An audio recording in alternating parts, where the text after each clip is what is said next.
Okay. Yeah. It's all good. It's all right. Thank you again for being brave enough to listen to some of the darkest and brightest thoughts of my errant brain. I don't know how they got there, and I don't know how I got here, but through the grace of God, I guess. And thanks again for joining another segment of APA's Plain Jane Reality. And we're going to get real heavy, a little bit heavy, but it's all for a good cause. And so this is called State of Grace on February 13th, 2024. It's a mere 1,167 words for those of you keeping count.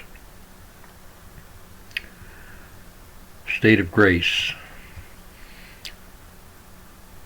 There is a place we find by accident once in a while that some call a state of grace.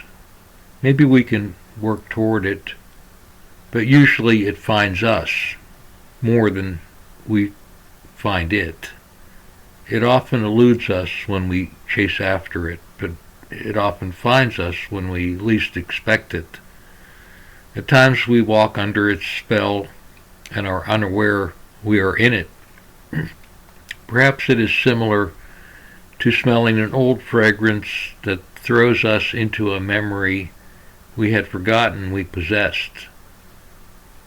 Then, like an arrow shot high up into the air, we hover for a brief interval in a motionless and timeless apogee, weightless, until gravity catches us, pulls us back into the cosmic orbit on a relentless tractor beam of reality. Like waking up to a half-remembered dream still in the sway of its charm, we long to return to its effortless gliding through a coherent but disordered story, one fully felt but insubstantial as soon as you try to grasp it too tightly. Then you realize it can only be grasped like a bubble of soap, lightly and with great deference, if one could only call up that feeling at will. Maybe it is only a chance combination of chemicals, achieving a resolution in body or brain, or a rare collision of ideal circumstances that prompts our observation of the phenomena. And another part of our random consciousness is keyed to note it. We don't know. Whatever human consciousness or awareness occurs, we can still hover in its evanescent and transient embrace momentarily, enjoying a small measure of connection to divinity or serendipity, and be grateful to it and grateful for it. I do not think it is dependent on age, for old or young can have these moments, but we may not note them until they depart. And we know for a fact that something has occurred, but we do not have a name to pin on it. Some say déjà vu, the feeling that you are revisiting again a place that is known to you, but we have no real handle to attach to it, no potholder with which to grasp it, or pot with a clear lid to contain it. So we are left with an inchoate emotion, lightly brushed by the butterfly wings of fleeting sensation. Or was it only a fleeting memory, dislodged by a molecule of ephemerone? A fragrance can do that, or a note of melody carried by the air. If one were under the influence of a medication, or perhaps were exposed to a semi-toxic loco weed, one might have a plausible explanation. But ultimately, if left to our day-to-day waking state, we may shrug it off as just another random bit of our whimsical imagination. Nevertheless, we may hold the feeling quietly in mind and regard it with a measure of wonder. Such is part of the mystery we imbibe as we go about our workaday lives, trying to balance an ordinary sense of reality with an intimation of immortality, never really knowing if what we experience is the absolute ground of being or a higher realm we may attain, if only we knew how.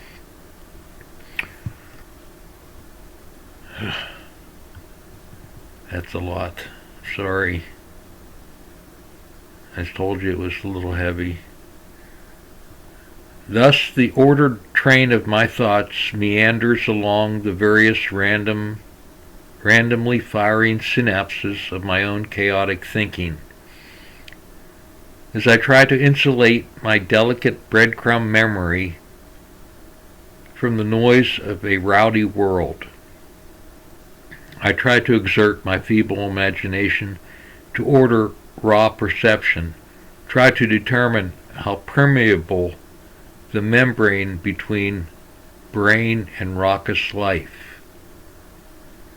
For truly I long for a peace of sorts, at least a reprieve from rough emotion and overwrought feeling.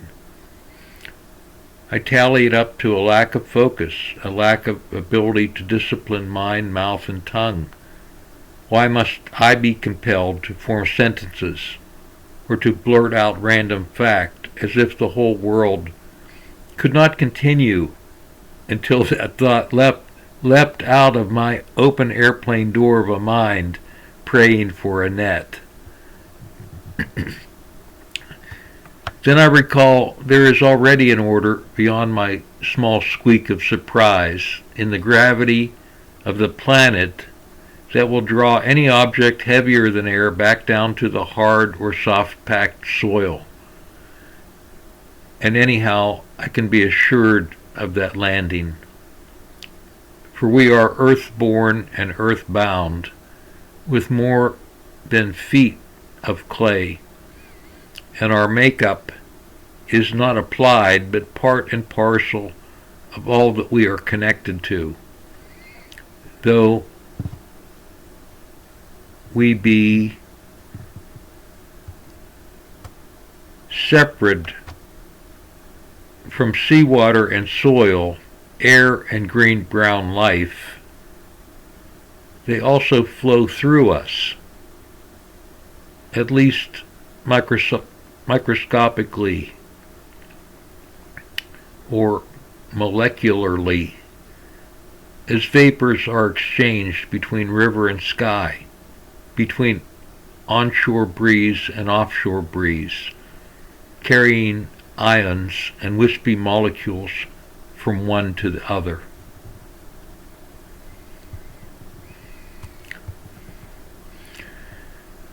At least we have come somehow to inhabit the clean, fresh air, although at the bottom of its density, just as lobsters inhabit the density of the depths under the weight of a higher pressure than we deal with.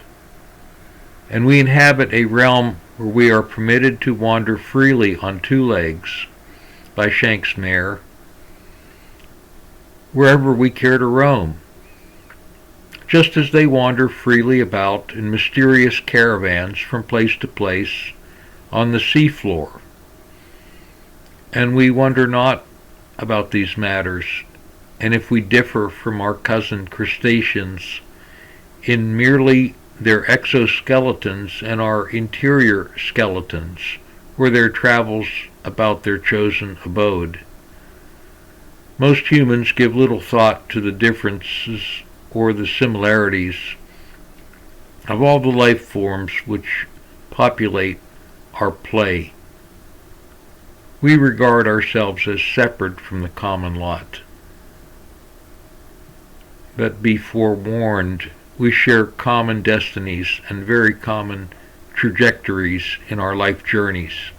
For each living life must one day join in the vast throng of sentient life which tastes brief, sweet life for a short time and returns to the great mystery which we know little of until we arrive there.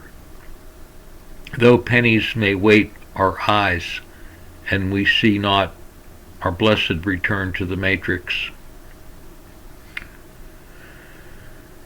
Okay, I should stop there with this particular meditation and allow my tongue to rest, since it has exercised its race around the track, as it were, as the raucous world proceeds on its chosen way to oblivion, never halting for a quick moment to breathe in the elixir of very liquid reality that we take for granted and not value until the final gasp, when it dawns on us that we were part of something we could not and cannot contain by any effort of our will, our strength, our vast imagination, or even our most fervent longings. And yet somehow we know that there is grace involved, that we have been here before, and we will always be part of something that is greater than whatever we can fear or we are capable of imagining. Thank you for the use of the hall.